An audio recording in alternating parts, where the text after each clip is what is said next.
Desculpe a parada, pessoal, é que bateram na porta aí, né? Aí tive que ir ali atender, tá? Mas retomando que nos faltam só uns 15 minutos para a gente fechar essa análise rápida sobre escravidão, né? Só para mostrar para vocês um pouco do passado da escravidão e do presente do racismo e como eles se relacionam, né? Quanto à luta contra a escravidão, a luta contra a escravidão ela cresceu no século XIX, principalmente a partir da pressão inglesa contra a escravidão.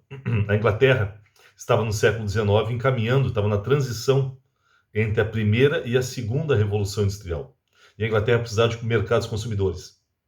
Baseado na ideia de que a Inglaterra precisava de mercados consumidores, os ingleses perceberam que, enquanto tivesse escravidão, muito dinheiro era gasto com os escravos. E que se a escravidão acabasse, esse dinheiro gasto com o tráfico de negros, né, poderia ser usado para comprar produtos ingleses. Por isso, a Inglaterra, buscando aumentar a quantidade de mercados consumidores e fazer com que o dinheiro gasto com a escravidão ficasse sobrando e passasse a ser usado para consumo de produtos ingleses, a Inglaterra passou a pressionar pelo fim da escravidão. Foi o principal país que lutou pelo fim da escravidão e que pressionou o Brasil.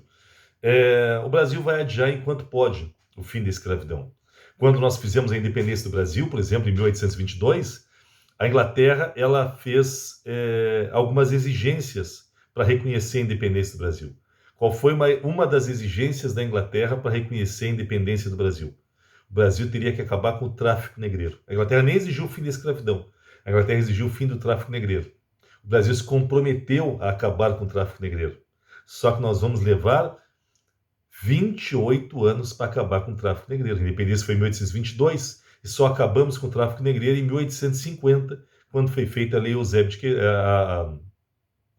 de Queiroz, né, que acabava com o tráfico negreiro no Brasil.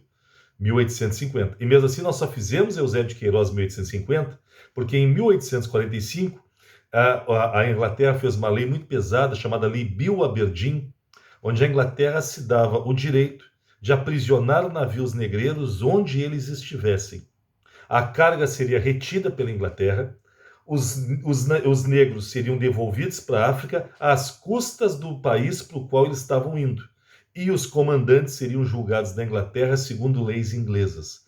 Foi a partir desta lei que o Brasil se obrigou a fazer a sua lei Eusébio de Queiroz, 1850, acabando com o tráfico negreiro. E aí nós já estamos no governo de Dom Pedro II.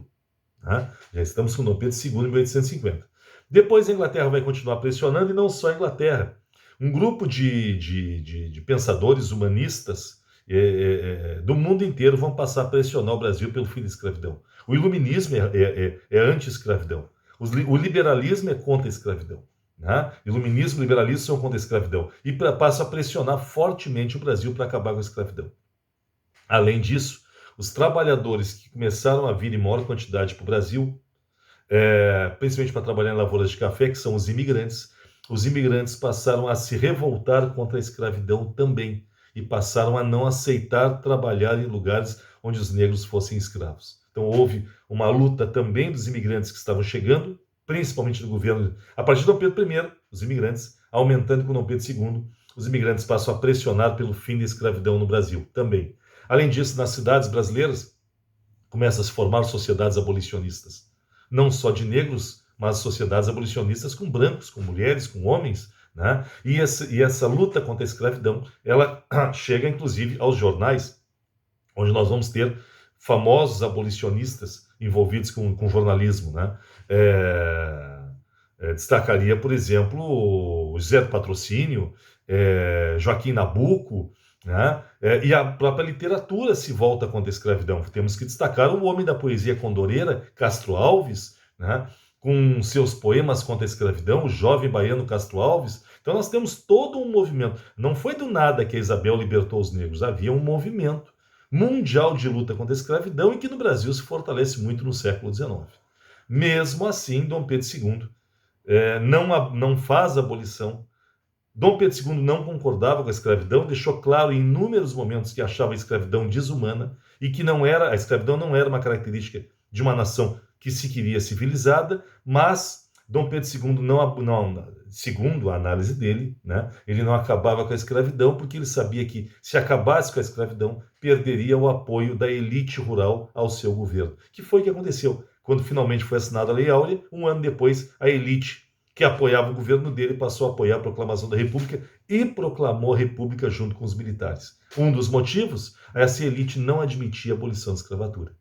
Por isso é que Dom Pedro II e a elite política do Brasil vão fazer duas leis para inglês ver. Leis que não serviam para funcionar. Serviam para fingir que nós estávamos libertando os negros. Em 1871, nós vamos ter a Lei do Ventre Livre, que determinava que os filhos dos escravos nascidos no Brasil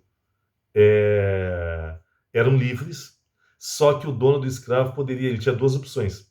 Ou libertava o escravo com 7 anos, e aí ele receberia uma indenização do governo por libertar esse escravo, ou libertava com 21 só.